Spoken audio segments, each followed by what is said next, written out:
आजकल हम लोग बहुत ज्यादा बिजी रहते हैं, तो क्या ऐसे में बिना घंटों ध्यान लगाए भी ईश्वर की प्राप्ति की जा सकती है?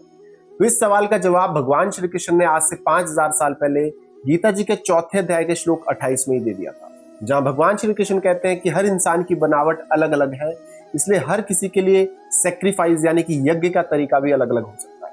तो आज के वीडियो में हम उन 5 यज्ञों के बारे में यानी कि 5 रास्तों के बारे में जानेंगे, जिनमें से कोई एक रास्ता पक्का आपकी जिंदगी बदल देगा। तो चलिए डिकोड करते हैं गीता जी के चौथे अध्याय के श्लोक 28 को। द्रव्य यज्ञास्तपा यज्ञ योग यज्ञास्तथा परे स्वाध्याय ज्ञान यज्ञाश्च यंतय संचितव्रता। अर्थात भगवान श्री कृष्ण यहाँ 5 तरह के समर्पित लोगों के बारे में बात कर रहे हैं। पहला है द्रव्य यज्ञ, जो लोग अपनी मेहनत की कमाई और संपत्ति को समाज या सेवा में दान में लगाते हैं। दूसरा है तपो यज्ञ, जो अपने शरीर और मन को कंट्रोल में रखते हैं, जैसे व्रत करना या कठिन परिस्थितियों में खुद को शांत रखना।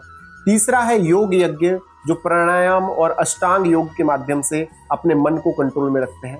चौथा है स्वाध्याय यज्ञ, जो धार्मिक ग्रंथों को पढ़ते हैं और खुद को गहराई से जानने की कोशिश करते हैं। और पांचवा है ज्ञान यज्ञ, जो ज्ञान को लोगों को बांटते हैं और सत्य की खोज में लगे रहते हैं। चलिए इस श्लोक के सार को एक कहानी के साथ समझते हैं।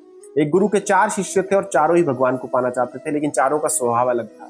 पहला शिष्य धनवान था, उसने गरीबों के लिए अस्पताल बनाए, ये था द्रव्य यज्ञ। दूसरा शिष्य बहुत अनुशासित था, वो कड़ी सर्दी में भी अपनी साधना नहीं छोड़ता था, ये था तपो यज्ञ। और तीसरा शिष्य ग्रंथ पढ़कर सबको उसका सार समझाता था, ये था स्वाध्याय और ज्ञान यज्ञ। और चौथा शिष्य चुपचाप योग और ध्यान में लीन रहता था, ये था योग यज्ञ। फिर सालों बाद वो चारों मिले तो उन्हें पता चला कि मंजिल तो उन सबकी एक ही है।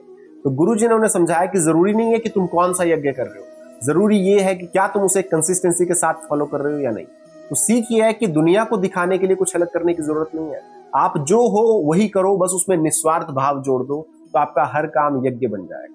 तो दोस्तों भगवान श्री कृष्ण ने हमें चॉइस दी, आप दान देकर, तप करके, पढ़ाई करके, योग करके किसी भी रास्ते से उस परम आनंद को प्राप्त कर सकते हैं। बस शर्त एक है कि आपका संकल्प पक्का होना चाहिए।